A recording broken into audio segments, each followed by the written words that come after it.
Hi കൂട്ടുകാരെ, ഇന്ന് നമ്മൾ ചെയ്തു നോക്കുന്നത് ഒരു വൊളിമിയോ വെച്ചിട്ടുള്ളൊരു റാസ്ബെറി പൈ വൊളിമിയോ മീഡിയ പ്ലെയറാണ്.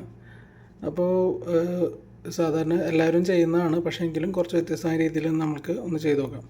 അതിനായിട്ട് നമുക്ക് ആദ്യം വേണ്ടത് ഒരു വൊളിമിയോ സോഫ്റ്റ്വെയർ ആണ്. അപ്പോൾ നമുക്ക് വൊളിമിയോയുടെ സൈറ്റിൽ ചെന്ന് കഴിഞ്ഞാൽ നമുക്ക് വൊളിമിയോ സോഫ്റ്റ്വെയർ ഡൗൺലോഡ് ചെയ്ത് എടുക്കാവുന്നതാണ്. അപ്പോൾ ഇതിനകത്ത് രണ്ട് ഓപ്ഷൻ ഉണ്ട്, റാസ്ബെറി പൈ അതുപോലെ PC. നമുക്ക് റാസ്ബെറി പൈ ആണ് വേണ്ടത്. ഞാൻ ഓൾറെഡി അത് ഡൗൺലോഡ് ചെയ്ത് വെച്ചിട്ടുണ്ട്. അതുപോലെ തന്നെ വേറൊരു സോഫ്റ്റ്വെയർ വേണ്ടത്, നമുക്ക് ഈ ഡൗൺലോഡ് ചെയ്ത വൊളിമിയോ വോയിസിനെ ഒരു മെമ്മറി കാർഡിലേക്ക് ഫ്ലാഷ് ചെയ്യണം. അപ്പോൾ ഫ്ലാഷ് ചെയ്യാനായിട്ട് ഉള്ള സോഫ്റ്റ്വെയർ ആണ് അത്. ബലേന HR എന്ന് പറയുന്ന ഒരു സോഫ്റ്റ്വെയർ ആണ്. അതും ഞാൻ ഡൗൺലോഡ് ചെയ്ത് PC ഇൻസ്റ്റാൾ ചെയ്തിട്ടുണ്ട് ഇവിടെ. ഇനി നമുക്ക് ആ സോഫ്റ്റ്വെയർ നമുക്ക് ഈ ഒരു മെമ്മറി കാർഡിലേക്ക്, ഇപ്പോൾ ഇതിൽ ഞാനൊരു 8GB SD കാർഡാണ് ഇട്ടിരിക്കുന്നത്, അതിനകത്തേക്ക് നമുക്കത് ഫ്ലാഷ് ചെയ്യണം. ഫ്ലാഷ് ചെയ്യാനായിട്ട് ഇപ്പോൾ ഈ ഒരു അഡാപ്റ്റർ കമ്പ്യൂട്ടറായിട്ട് കണക്ട് ചെയ്യാം. കമ്പ്യൂട്ടറായിട്ട് കണക്ട് ചെയ്തതിന് ശേഷം ബലേന HR ഓപ്പൺ ചെയ്ത് കഴിഞ്ഞാൽ നമുക്ക് ഇങ്ങനെ ഒരു ഇൻ്റർഫേസ് കിട്ടും. സെലക്ട് ചെയ്ത് കൊടുത്തതിന് ശേഷം ഫ്ലാഷ് ചെയ്ത് കഴിഞ്ഞാൽ ഫ്ലാഷിങ് സ്റ്റാർട്ട് ചെയ്തിട്ടുണ്ട്. ഓക്കെ കൊടുക്കുക. ഇപ്പോൾ അത് സ്റ്റാർട്ട് ചെയ്തിട്ടുണ്ട്. വെയിറ്റ് ചെയ്യാം, കുറച്ച് സമയം എടുക്കും.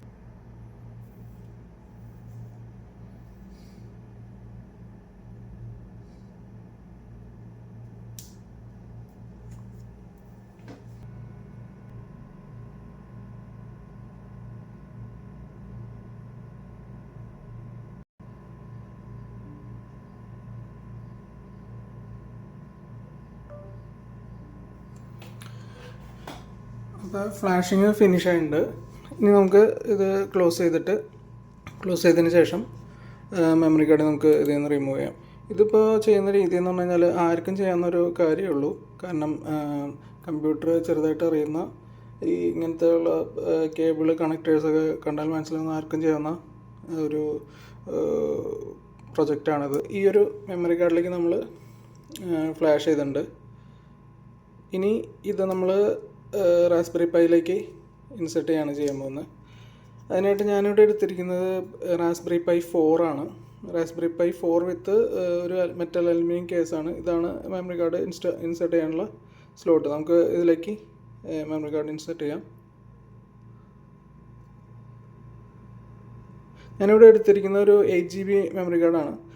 അറ്റ്ലീസ്റ്റ് 8GB മെമ്മറി കാർഡെങ്കിലും എടുക്കുന്നതാണ് നല്ലത്. കാരണം ഫ്ലാഷ് ചെയ്യുമ്പോൾ ഒരു ഇൻസഫിഷ്യൻറ്റ് സ്പേസ് ആവാതിരിക്കാൻ വേണ്ടി നമുക്ക് എപ്പോഴും ഒരു 8GB എങ്കിലും മിനിമം ഉള്ളത് എടുക്കുന്നതാണ് നല്ലത്. ഞാൻ ഇപ്പോൾ ഇത് കാണുമ്പോൾ നിങ്ങൾക്ക് മനസ്സിലായിട്ടുണ്ടാവും, ഞാൻ ഇതിനകത്ത് വേറെ എക്സ്ട്രാ ഡാക്കോ കാര്യങ്ങളൊന്നും യൂസ് ചെയ്തിട്ടില്ല.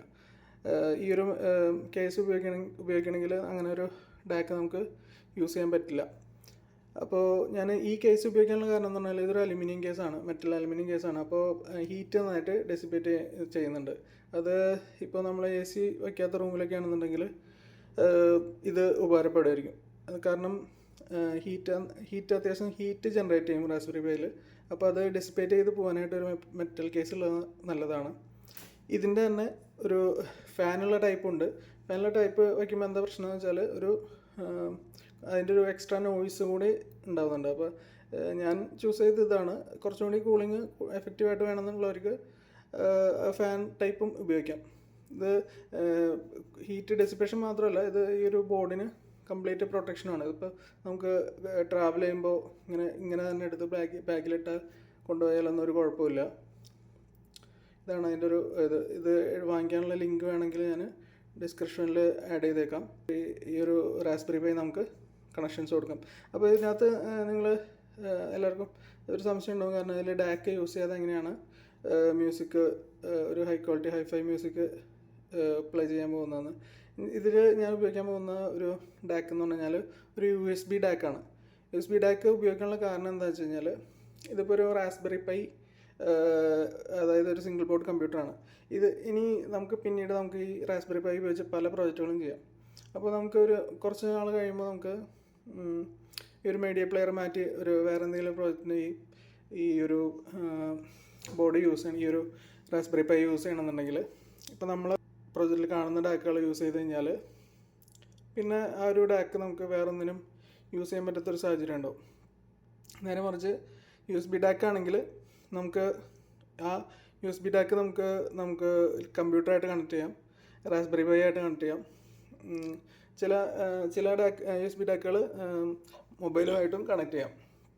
അപ്പോൾ ഒരു മൾട്ടിപർപ്പസ് ആയിട്ടുള്ളൊരു ഡാക്കാണ് USB ഡാക്കുകൾ. അതുകൊണ്ടാണ് ഞാനത് യൂസ് ചെയ്തിരിക്കുന്നത്. ഇനി ഞാനിതിൽ യൂസ് ചെയ്തിരിക്കുന്ന USB ഡാക്ക് ക്രിയേറ്റീവിൻ്റെ സൗണ്ട് ബ്ലാസ്റ്റർ പ്ലേ 3 എന്ന് പറയുന്നൊരു മോഡലാണ്. അത് USB ടൈപ്പ് A ആണ് അതിൻ്റെ പോർട്ട്.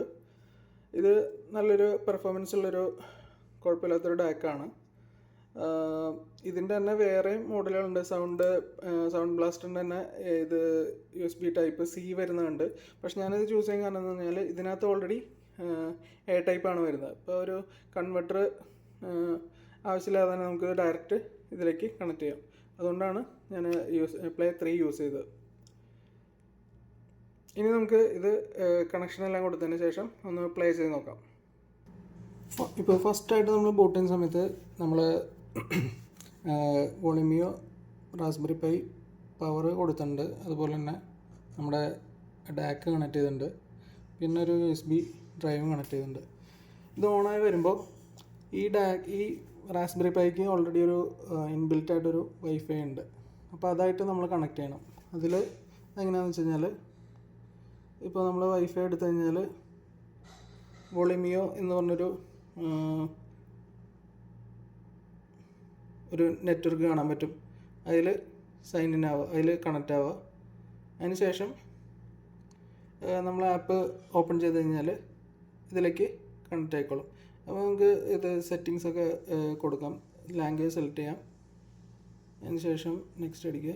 ഇത് നമ്മുടെ ഡിവൈസിൻ്റെ നെയിമാണ്. നമുക്ക് ഇഷ്ടമുള്ളത് കൊടുക്കാം. ഇപ്പോൾ iTunes ഡാക്ക് ഇല്ലാത്തതുകൊണ്ട് ഞാൻ അത് നോ കൊടുത്താണ്. നോ കൊടുത്തു കഴിയുമ്പോൾ താഴെ നമുക്കൊരു ഓപ്ഷൻ കിട്ടും. അതിൽ 3 ഓപ്ഷൻസ് ഉണ്ട്. അതായത് HDMI ഔട്ട്. ഇതിൽ HDMI ഉപയോഗിച്ച് നമുക്ക് ഓഡിയോ എടുക്കാം, അല്ലെങ്കിൽ ഇതിൻ്റെ ഹെഡ്ഫോൺ ജാക്ക് ഉപയോഗിച്ച് നമുക്ക് ഓഡിയോ എടുക്കാം. അപ്പോൾ ഞാൻ USB ഡാക്ക് കണക്ട് ചെയ്തിരിക്കുന്നതുകൊണ്ട് സൗണ്ട് ബ്ലാസ്റ്റർ 3 സെലക്ട് ചെയ്തു. അത് ഇത് വോളിമിയോ അത് ഡിറ്റക്ട് ചെയ്തിട്ടുണ്ട്. അതിന് ശേഷം ഇതിൻ്റെ വൈഫൈ ഉപയോഗിച്ച് തന്നെ നമുക്ക് കണക്ട് ചെയ്യാം.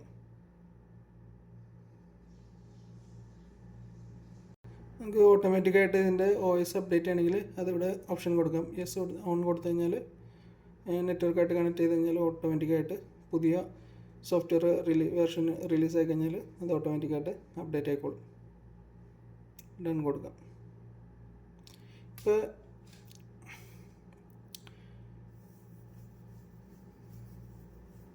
നമ്മൾ വോളിയൂമിൻ്റെ ആ ഒരു ഇൻ്റർഫേസിലേക്ക് ഇടുന്നുണ്ട്. ഞാൻ റാസ്ബെറി പൈ നെറ്റ്വർക്കായിട്ട് കണക്ട് ചെയ്തിട്ടുണ്ട്. അപ്പോൾ അത് വെച്ചിട്ട് നമുക്ക് ഒരു സോങ് പ്ലേ ചെയ്ത് നോക്കാം. ഇപ്പോൾ ഫസ്റ്റ് ബോട്ടിൽ നമ്മൾ ഈ റാസ്ബെറി പൈയുടെ തന്നെ വൈഫൈ ഉപയോഗിച്ചിട്ടാണ് നമ്മൾ എല്ലാ സെറ്റിങ്സ് തന്നെ ചെയ്യുന്നത്. അതിന് ശേഷം ഒന്ന് സ്വിച്ച് ഓഫ് ചെയ്തിട്ട് നമുക്ക് ബാക്കി എല്ലാ പെരിഫറൽസും കണക്ട് ചെയ്ത്, അതുപോലെ തന്നെ നെറ്റ്വർക്ക് കേബിളും കണക്ട് ചെയ്ത് നമുക്ക് നമ്മുടെ നെറ്റ്വർക്ക് ഉപയോഗിച്ച് തന്നെ റാസ്ബെറി പൈയുടെ വൈഫൈ അല്ലാതെ വേറെ വൈഫൈ ഉപയോഗിച്ച് നമുക്കത് കണക്ട് ചെയ്യാം. അപ്പോൾ അതുവഴി ഞാനത് ഇപ്പോൾ എൻ്റെ മൊബൈലും ആ നെറ്റ്വർക്കായിട്ട് കണക്റ്റഡ് ആണ്, റാസ്ബെറി പൈയും അതായിട്ട് കണക്റ്റഡ് ആണ്. അപ്പോൾ ആ നെറ്റ്വർക്ക് കയറിയിട്ട് കണക്റ്റ് ആക്കിയിട്ട് വോളിമിയോയിൽ ആപ്പിൽ കയറി കഴിഞ്ഞാൽ നമുക്ക് ഈ റാസ്ബെറി പൈ നമുക്ക് കൺട്രോൾ ചെയ്യാൻ പറ്റും. അപ്പോൾ ഇതാണ് വോളിമിയോ. ഇപ്പോൾ വോളിമിയോയിൽ കയറി കഴിഞ്ഞ് കഴിഞ്ഞാൽ ഇപ്പോൾ ഞാൻ ഓൾറെഡി അതിൽ കയറി. ഇനിയും ഇതിൽ കുറേ അധികം ഫീച്ചേഴ്സ് ഉണ്ട്. വോളിമിയോയിൽ നമുക്ക് ഇൻ്റർനെറ്റ് റേഡിയോസ്, അതുപോലെ തന്നെ പോഡ്കാസ്റ്റ്, കുറേ സംഭവങ്ങളുണ്ട്. നമുക്കതൊക്കെ എക്സ്പീരിയൻസ് ചെയ്യണമെങ്കിൽ ഒരു ഇൻ്റർനെറ്റ് കണക്ഷനുള്ള ഒരു നെറ്റ്വർക്കിൽ കണക്ട് ചെയ്ത് കഴിഞ്ഞാൽ നമുക്കതൊക്കെ ആക്സസ്. അപ്പോൾ എല്ലാവർക്കും ഈ വീഡിയോ ഇഷ്ടപ്പെട്ടെങ്കിൽ ലൈക്ക് ചെയ്യുക, ഷെയർ ചെയ്യുക. Thank you.